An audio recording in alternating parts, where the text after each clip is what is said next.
Diceritakan, pada suatu hari, Prabu Brahmosatopo berburu di hutan dengan ditemani Patih Brahmosadono. Setelah puas mendapatkan banyak kijang, kelinci, dan babi hutan, mereka lalu berniat pulang. Dalam perjalanan menuju istana Gilingwesi, Prabu Brahmosatopo dan Patih Brahmosadono menjumpai seekor katak yang sedang bertapa. Prabu Brahmosatopo merasa heran sekaligus geli, melihat pemandangan aneh itu. Ia kemudian mengejek si katak, untuk apa bertapa segala, apakah ingin menjadi dewa katak?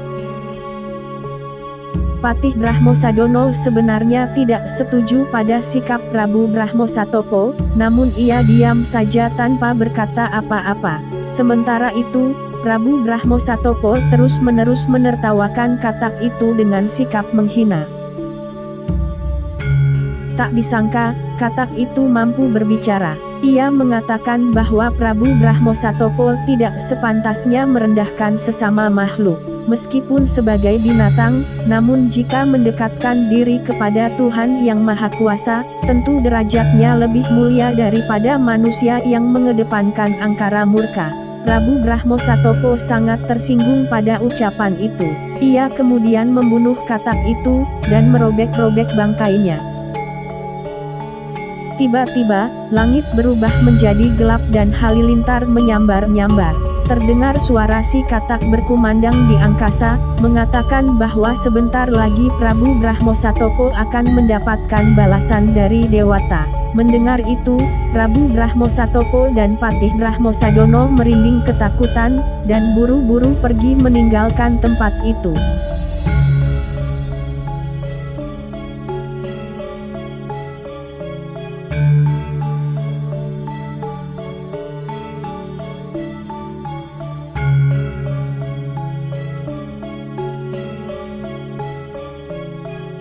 Diceritakan, sesampainya di istana Gilingwesi, Prabu Brahmosatopo sangat menyesali perbuatannya dan akhirnya jatuh sakit. Setelah dirawat beberapa hari, ternyata sakitnya bertambah parah, dan akhirnya ia pun meninggal dunia.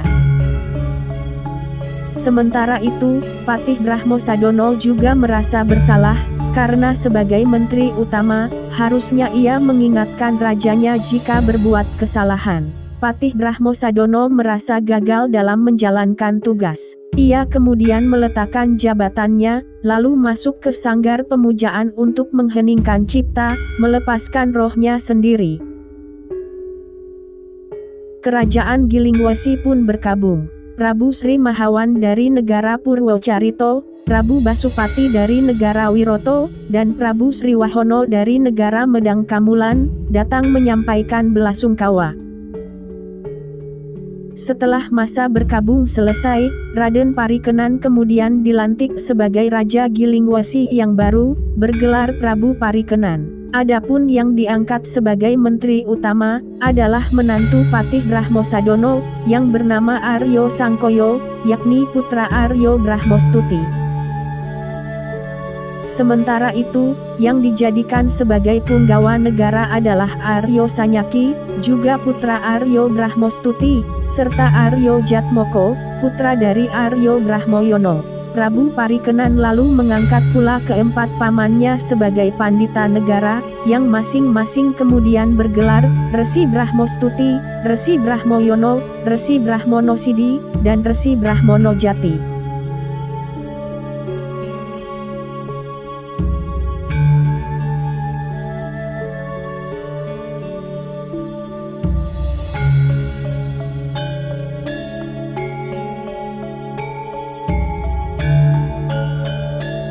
Diceritakan, di istana Purwocarito, Prabu Sri Mahawan dihadap oleh Patih Pujangkoro, Raden Wahnoyo, dan segenap punggawa negara. Prabu Sri Mahawan berkata, bahwa setelah upacara pelantikan Prabu Parikenan sebagai Raja Gilingwesi usai, Para tamu mohon pamit kembali ke negeri masing-masing. Dalam perjalanan pulang menuju negara Purwocarito, Prabu Sri Mahawan selalu merenung, memikirkan kematian Prabu Brahmo Satopo yang sangat mendadak. Ia merasa, seorang raja yang memiliki kekuasaan besar dan ilmu kesaktian tinggi, tetap saja tidak dapat menghindar dari maut, apalagi kalau berbuat salah terhadap sesama ciptaan dewata. Setelah berpikir keras, Prabu Sri Mahawan akhirnya memutuskan untuk turun tahta dan menjadi Brahmana, agar bisa lebih mendekatkan diri kepada Sang Pencipta. Prabu Sri Mahawan kemudian mengumumkan pengunduran dirinya, dan menyerahkan tahta negara Purwocarito kepada putra nomor 2, yaitu Raden Wahnoyo, karena putra sulung telah menjadi raja di Medang Kamulan. Prabu Sri Mahawan kemudian menjadi Brahmana, bergelar Begawan Kolocokro, dan membangun sebuah tempat pertapaan yang diberi nama Candi Astoko. Raden Wahnoyo kemudian dilantik menjadi Raja Purwocarito yang baru, bergelar Prabu Sri Kolo. Sementara itu, Patih Pujangkoro juga meletakkan jabatannya sebagai Menteri Utama, dan digantikan putranya, yang bergelar Patih Sadaskoro.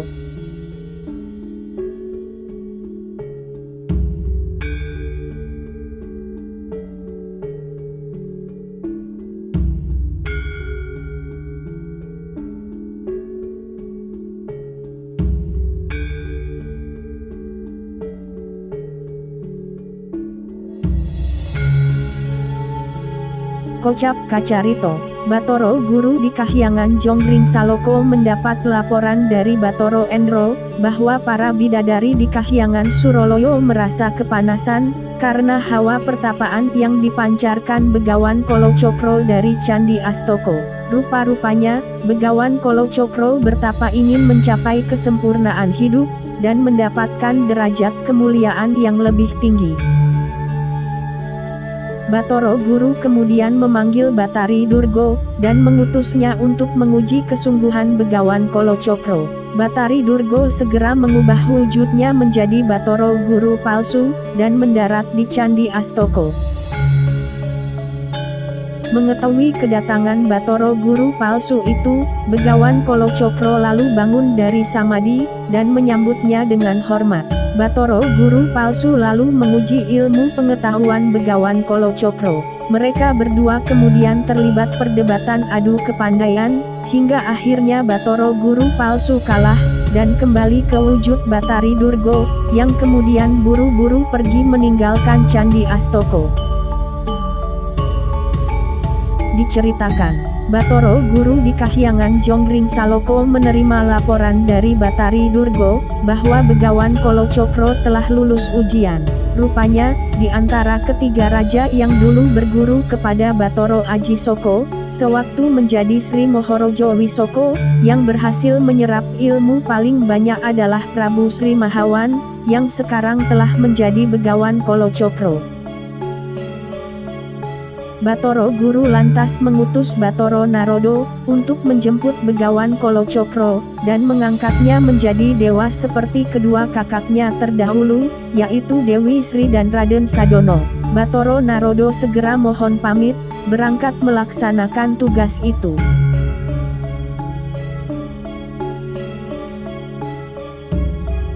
Batoro Narodo telah tiba di Candi Astoko, menemui Begawan Kolocokro yang sedang bersamadhi. Begawan Kolocokro terbangun, dan menyambut Batoro Narodo dengan penuh hormat.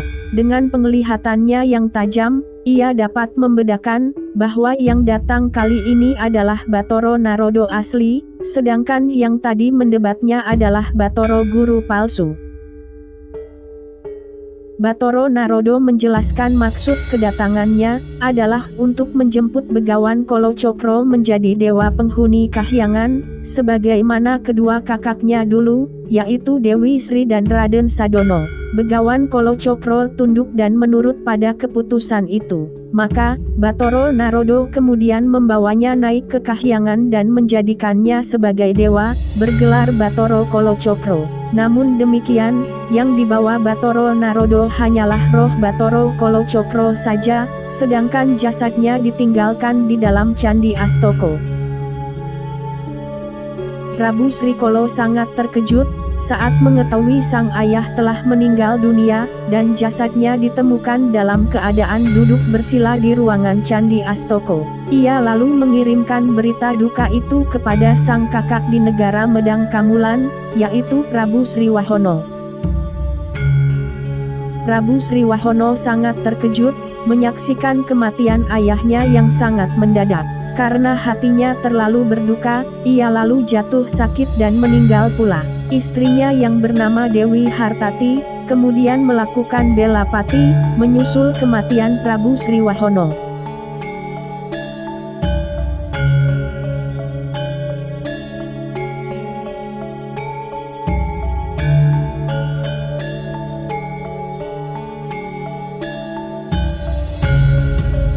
Diceritakan, Prabu Srikala di Istana Purwocarito, menerima kedatangan Resi Salikoswo dan Patih Kusalya dari negara Medang Kamulan. Kedatangan dua punggawa Medang Kamulan itu, dengan membawa serta 3 anak kecil. Prabu Sriwahono dan Dewi Hartati meninggalkan 3 orang putra yang masih kecil-kecil, bernama Raden Artoetu, Raden Etu Darmo, dan Raden Darmo Hanoro. Ketiganya kini dibawa Resi Salikoswo dan Patih Kusalya menemui Prabu Srikala. Prabu Srikala sangat sedih dengan kematian kakak dan kakak iparnya yang mendadak itu. Ia kemudian mengambil ketiga putra mereka, yang diantarkan Resi Salikoswo dan Patih Kusalya, untuk dijadikan sebagai anak angkat, dan dipersaudarakan dengan putranya yang lahir dari Dewi Srini, yaitu Raden Sriwanda. Dengan meninggalnya Prabu Sriwahono, maka negara Medang Kamulan tidak lagi memiliki raja. Dan karena sebab itu, maka oleh Prabu Srikala, negara Medang Kamulan lalu dijadikan sebagai negeri bawahan negara Purwocarito.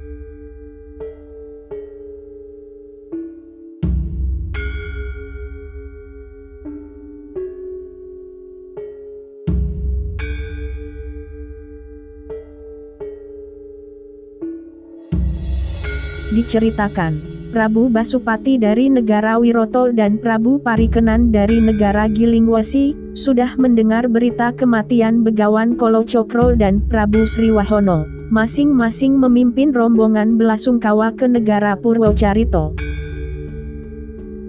Dalam upacara pemakaman itu, Raden Basumurti, yakni putra sulung Prabu Basupati, tertarik melihat salah seorang anggota rombongan dari Gilingwesi, yaitu Dewi Jatiswara, putri Arya Brahmanawada. Setelah upacara pemakaman selesai, Raden Basumurti segera memohon kepada ayahnya, supaya dinikahkan dengan gadis cantik itu. Prabu Basupati sebenarnya agak bimbang, karena Dewi Jatiswara adalah sepupu istri keduanya, yaitu Dewi Wakiswari, sehingga masih terhitung bibi Raden Basumurti sendiri. Maka, Prabu Basupati lalu merundingkan hal itu dengan Prabu Parikenan, dan Arya Brahmanawada. Setelah ditimbang-timbang, perjodohan antara Raden Basumurti dan Dewi Jatiswara, tidaklah terlalu rumit jika dibandingkan dengan pernikahan antara Prabu Parikenan dan Dewi Brahmaneki dulu. Itu karena Raden Basumurti bukan putra kandung Dewi Wakiswari, sehingga bukan pula keponakan Dewi Jatiswara secara langsung. Bahkan, jika dilihat dari silsilah ayah mereka, Raden Basumurti dan Dewi Jatiswara justru terhitung sepupu jauh. Akhirnya, perundingan itu menyepakati perjodohan antara Raden Basumurti dan Dewi Jatiswara, sehingga hubungan antara negara Wiroto dan Gilingwesi menjadi lebih erat lagi.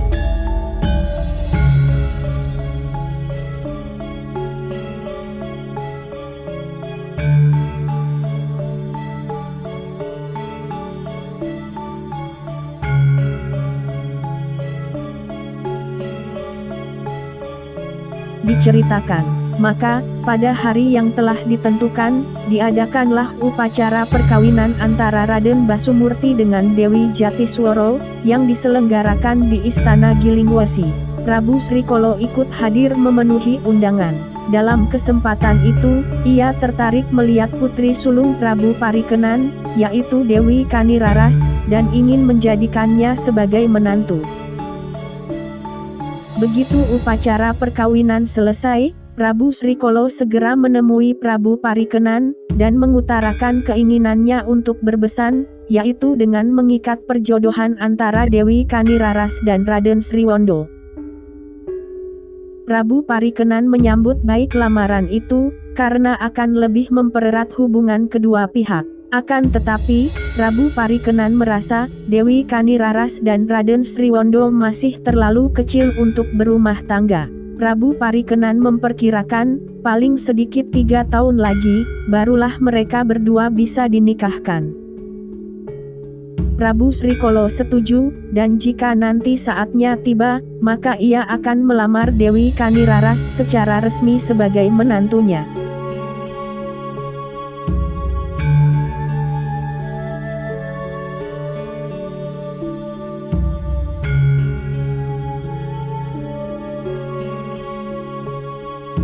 Demikianlah, Prabu Basupati lalu memboyong pasangan pengantin, Raden Basumurti dan Dewi Jatisworo, menuju Istana Negara Wiroto. Setahun kemudian, dari perkawinan itu lahirlah seorang putra, yang diberi nama Raden Basuseno.